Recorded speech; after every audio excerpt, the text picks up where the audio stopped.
காலையில் வாக்கிங் போகும்போது கொஞ்சம் பழங்கள் ரோட்டில் கிடைச்சிது. என்ன பழம்னு பார்க்கலான்னு போய் பார்த்தா பனம்பழம். இது வந்து நம்ம நொங்குக்கு அதுக்கப்புறம் உள்ள ஸ்டேஜ். நொங்கு தான் வந்து இந்த பனம்பழமாக மாறும். அது அப்படியே இட்லி சட்டியில் வச்சு அவிக்கிறோம். இட்லி எப்படி அவிக்கிறோமோ அதே சேம் ப்ராசஸ் தான். நாங்கள் ஊரில் இன்னும் கொஞ்சம் காயாந்ததுன்னு என்ன பண்ணுவோம் அப்படின்னா, அதை அப்படியே சீவி போட்டு கொஞ்சம் பனவெல்லம் போட்டு காய்ப்போம். அது இன்னும் சூப்பராக இருக்கும். இது வந்து கொஞ்சம் பழுத்துட்டது, அதனால வந்து நமக்கு அவிச்சி தான் சாப்பிடணும். இல்லைன்னா சுட்டு சாப்பிடலாம். சுட்டு சாப்பிட்டா ஒரு ஃப்ளேவர் இருக்கும், இல்லை இந்த மாதிரி வச்சு அவிச்சி சாப்பிடும்போது அது இன்னொரு ஃப்ளேவரில் இருக்கும். சுடும்போது அந்த நம்ம கேஸ் வச்சு சொல்லாதீங்க, நம்ம கொஞ்சம் விறகுலாம் வச்சு இல்லைன்னா கறியில் இருப்போம்ல, ஸோ அந்த டைப்பில் வச்சு சுட்டு சாப்பிட்டீங்கன்னா அது இன்னும் சூப்பராக இருக்கும். ஸோ இப்போ இது கொஞ்சம் வெந்துருச்சுன்னு நினைக்கிறேன். ஓப்பன் பண்ணி பார்த்தா ஆஹா சூப்பர், வாசமே சூப்பராக இருக்கும்.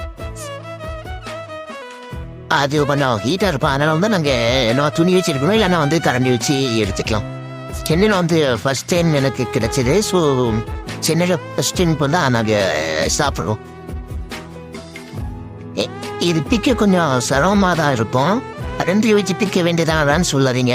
நான் ஒரு கையில் மொபைல் வச்சு வீடியோ எடுத்துகிட்டே பிக்கிறதுனால கொஞ்சம் எனக்கு குழப்பம் சிரமமாக இருக்குது.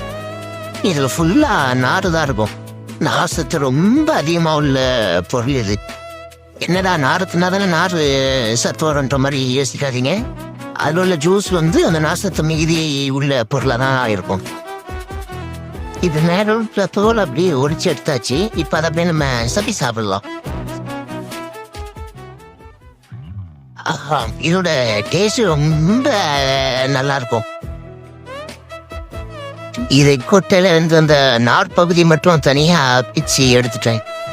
அந்த கொட்டையோட சப்பி சாப்பிட்றதுக்கும் இதுக்கு கொஞ்சம் டிஃப்ரெண்டாக இருக்குது. இது வந்து நம்ம அப்படியே வாயில் போட்டு மின்னு சாப்பிடலாம். அந்த ஜூஸ் தானே இருக்கிற மாதிரி இருக்கும். ஸோ இப்போ பாருங்கள், இதை எடுத்துட்டேன் தனியாக.